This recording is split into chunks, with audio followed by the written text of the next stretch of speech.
stop loss has been reached. And like I said a minute ago, major medical policies are now unlimited on their coverage. They don't ever quit paying.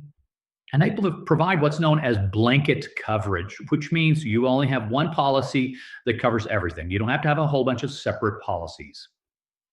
One other thing I want to go ahead and throw in here about your health policies is because of the Affordable Care Act, the dependent child age limit has been raised, and now dependent children can stay on their parents' plan up to age 26.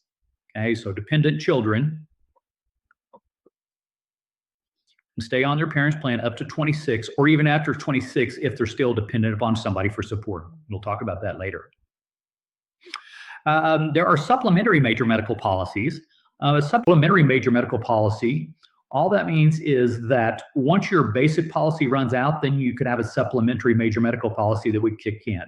The one test question you might have about supplementary major medical policies is that there's a special deductible that would have to get satisfied, and they call it a corridor deductible.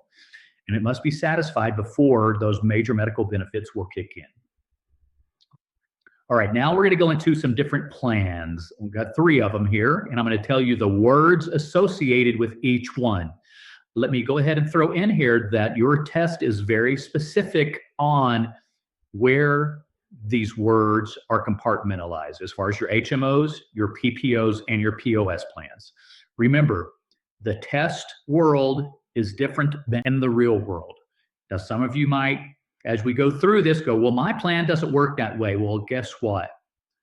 On the test, it doesn't. Okay, so the test is completely different. So I'll really point out some things that you need to know specifically through here. First, let's talk about health maintenance organizations, or HMOs. HMOs are all about preventive care. They encourage you to stay healthy through regular immunizations and checkups.